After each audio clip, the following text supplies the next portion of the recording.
Ajax engineering limited. अगर आप इस कंपनी को इन्वेस्टमेंट पॉइंट ऑफ व्यू से देखोगे तो जो एक आइडियल कंपनी होती है इन्वेस्टमेंट करने के लिए, लॉन्ग टर्म इन्वेस्टमेंट करने के लिए, ये कंपनी ऑलमोस्ट सारे के सारे पैरामीटर्स को टिक करेगी।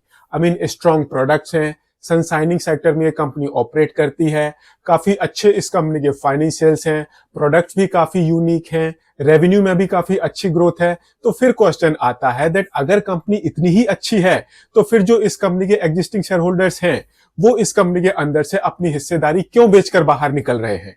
आई मीन जो ये कंपनी अपना आईपीओ लेकर आ रही है, इस कंपनी का जो ये आईपीओ है पूरा का पूरा ऑफर फॉर सेल कंपोनेंट है। आई मीन इस आईपीओ के थ्रू जो भी पैसे रेज होंगे इस कंपनी के पास एक भी रुपया नहीं आएगा, वो सारे के सारे पैसे इस कंपनी के एग्जिस्टिंग शेयर होल्डर्स के पास चले जाएंगे। एंड इस कंपनी को क्या मिलेगा? इस कंपनी को मिलेंगी एडिशनल कंप्लायंसेस करने के लिए। खैर, जानते हैं इस कंपनी के बारे में एंड इसके आने वाले आईपीओ के बारे में। कहीं मत जाइए, चैनल को सब्सक्राइब कर लीजिए। सबसे पहले जानते हैं इस कंपनी के बारे में, एजेक्स इंजीनियरिंग लिमिटेड। ये कंपनी एक कर्नाटका बेस्ड कंपनी है, 1992 से इस बिजनेस में है। एंड जो कंक्रीट होता है ये कंपनी उससे रिलेटेड डिफरेंट प्रोडक्ट्स में डील करती है। एंड जो ये कंपनी है, ये कंपनी अपने प्रोडक्ट्स की खुद ही मैन्युफैक्चरिंग करती है एंड देन उनको इंडिया में बेचती है एंड इंडिया के बाहर भी बेचती है। आई मीन आज की डेट में इस कंपनी के प्रोडक्ट पोर्टफोलियो में 141 डिफरेंट टाइप्स के प्रोडक्ट्स हैं एंड अभी तक ये कंपनी अप्रोक्सीमेटली 31,000 प्रोडक्ट्स मार्केट में बेच चुकी है। एंड अगर हम बात करें इस कंपनी के प्रोडक्ट्स की तो ये company self loading concrete mixtures, इसको हम बोलते हैं SLCM, batch plants, transit mixture, boom pumps, concrete pumps, self propelled boom pumps, ये इस कंपनी का पेटेंटेड प्रोडक्ट है। Slip form pavers and 3D concrete printers में डील करती है। ये एक कुछ एक कैटेगरीज हो गई इस कंपनी के 141 प्रोडक्ट्स की। एंड रेवेन्यू वाइज इस कंपनी ने अपने प्रोडक्ट्स को कुछ एक कैटेगरीज वाइज डिवाइड करा हुआ है। पहली कैटेगरी तो हो गई SLCM, दूसरी कैटेगरी हो गई नॉन SLCM प्रोडक्ट्स। उसके अलावा जो इस कंपनी के मेन प्रोडक्ट्स हैं ये कंपनी उनके स्पेयर पार्ट्स में भी डील करती है। एंड ऐसे ही उन्हीं प्रोडक्ट से रिलेटेड ये कंपनी सर्विसेज प्रोवाइड करती है एंड और भी काफी सारी फैसिलिटीज प्रोवाइड करती है। तो ये इस कंपनी का एक बिजनेस प्रोफाइल हो गया। एंड ऐसे ही अगर हम इस कंपनी की रेवेन्यू को डिवाइड करें तो अप्रोक्सीमेटली 85% रेवेन्यू आती है इस कंपनी की SLCM प्रोडक्ट से, 8.85% रेवेन्यू आती है इस कंपनी की नॉन SLCM प्रोडक्ट से, 5.69% रेवेन्यू आती है इस कंपनी के स्पेयर पार्ट्स में डील करने से एंड लेस देन 1% रेवेन्यू आती है इस कंपनी की अदर सेगमेंट से, जहां पर ये company after sale service provide करती है और रिपेयर एंड मेंटेनेंस की सर्विसेज प्रोवाइड करती है। वहां से इस कंपनी की लेस देन 1% रेवेन्यू आती है। एंड अगर हम बात करें इस कंपनी के एरिया ऑफ ऑपरेशन की तो ये कंपनी अपने प्रोडक्ट्स को इंडिया के 23 स्टेट्स में बेचती है। उसके लिए इस कंपनी के डीलरशिप नेटवर्क में 51 डीलर्स हैं। एंड साथ ही साथ ये कंपनी अपने प्रोडक्ट्स को इंडिया के अलावा अदर एशियन कंट्रीज में एक्सपोर्ट करती है। ये कंपनी अपने प्रोडक्ट्स को मिडिल ईस्ट में एक्सपोर्ट करती है एंड अफ्रीकन कंट्रीज में भी एक्सपोर्ट करती है।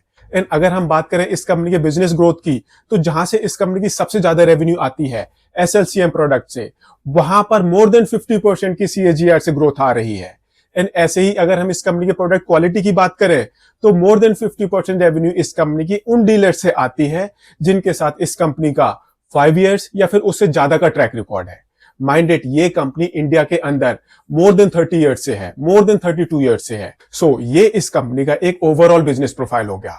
आई मीन यूनिक प्रोडक्ट्स हैं, सनसाइनिंग सेक्टर में ये कंपनी ऑपरेट करती है, अच्छी खासी रेवेन्यू ग्रोथ है इस कंपनी की। एंड अगर हम इस कंपनी के फाइनेंशियल्स देखते हैं तो वो भी काफी सॉलिड है। एक काम करते हैं, इस कंपनी के फाइनेंशियल्स भी देख लेते हैं एंड उसके लिए हम देखते हैं इस कंपनी का ये वाला चार्ट। शुरू करते हैं एसेट बेस से। आई मीन मार्च 2022 में इस कंपनी का एसेट बेस था 735.31 करोड़ रुपीस का, फिर ये बढ़कर 966 करोड़ रुपीस को क्रॉस कर गया है, फिर ये 1236 करोड़ रुपीस को क्रॉस कर गया है एंड इस साल के 6 महीने में टिल सितंबर 2024 ये 1348 करोड़ रुपीस के आसपास है।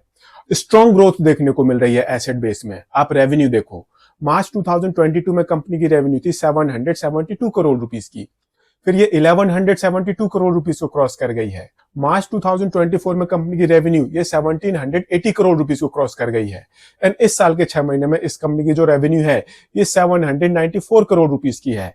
यहां पर अगर आप इस कंपनी की पिछले साल की रेवेन्यू से कंपेयर करोगे तो आपको ग्रोथ एक किस्म से मिसिंग नजर आएगी। बट अगर आप इस साल के फर्स्ट हाफ की रेवेन्यू को पिछले साल के फर्स्ट हाफ की रेवेन्यू के साथ कंपेयर करोगे तो फिर आपको अच्छी ग्रोथ नजर आएगी। ऐसे ही ये कंपनी एक प्रॉफिटेबल कंपनी है। मार्च 2022 में कंपनी का प्रॉफिट था 66 करोड़ रुपीस का, फिर ये डबल हो गया है, 135 करोड़ रुपीस को क्रॉस कर गया है, फिर ये 225 करोड़ रुपीस को क्रॉस कर गया है, एंड इस साल के 6 महीने में इस कंपनी का प्रॉफिट ये 101 करोड़ रुपीस के आसपास है। ये कंपनी अपने ऑपरेशन से अभी तक पॉजिटिव कैश जनरेट कर रही थी एंड वो भी काफी अच्छा खासा था, बट इस साल टिल सितंबर 2024 ये नेगेटिव हो गया है।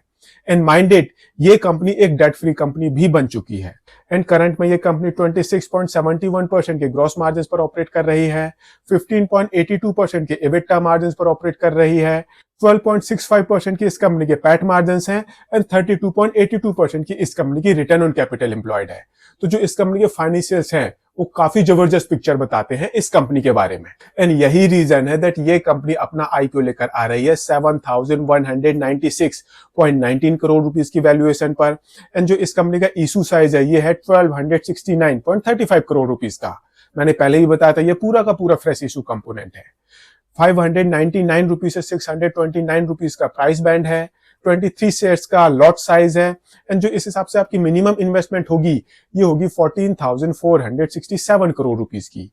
10 फेब को आईपीओ ओपन होगा, 12 फेब को आईपीओ क्लोज हो जाएगा एंड 17 फेब को इस कंपनी की बोथ बीएससी एंड एनएससी में लिस्टिंग होगी because it's a main board IPO. And इस कंपनी ने अपने आईपीओ पेपर्स में जिन कंपनीज को अपना कॉम्पिटिटर रिकॉग्नाइज किया है, ये कंपनी उनसे एक रीजनेबल वैल्यूएशन पर अपना आईपीओ लेकर आ रही है।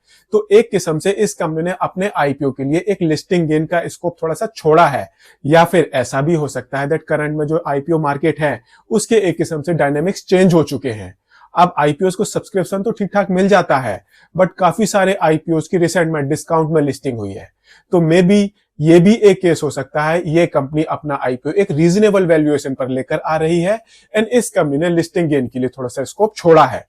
तो देयर आर हाई चांसेस इस कंपनी के आईपीओ को अच्छा खासा सब्सक्रिप्शन मिलेगा, उसकी अच्छी लिस्टिंग भी हो सकती है, बट लॉन्ग टर्म में ये कंपनी थोड़ा सा बेटर परफॉर्म करेगी इसके ज्यादा चांसेस है, बिकॉज इस तरह की कंपनीज ने लॉन्ग रन में अपने इन्वेस्टर्स को काफी जबरदस्त रिटर्न्स बनाकर दिए हैं। एंड माइंडेड, जो इस कंपनी के आईपीओ पार्टनर्स हैं, जो लीड मैनेजर्स हैं, वो काफी फेमस ब्रांड्स हैं एंड इसकी वजह से आप मान के चलो अगर इस कंपनी के आईपीओ को बहुत बढ़िया सब्सक्रिप्शन नहीं भी मिलता तो लॉन्ग रन में ये कंपनी एक वेल्थ डिस्ट्रॉयर तो नहीं होगी, हाँ एक वेल्थ जनरेटर जरूर होगी। मैं इस कंपनी के आईपीओ को सब्सक्राइब करूंगा, आप अपना डिसीजन थोड़ा सा सोच समझ कर लें एंड इन्वेस्टमेंट एडवाइजर से कंसल्ट करने के बाद लें। एंड अगर आपको ये वीडियो पसंद आया हो तो इसको लाइक शेयर जरूर करें एंड चैनल को सब्सक्राइब करें। Thank you.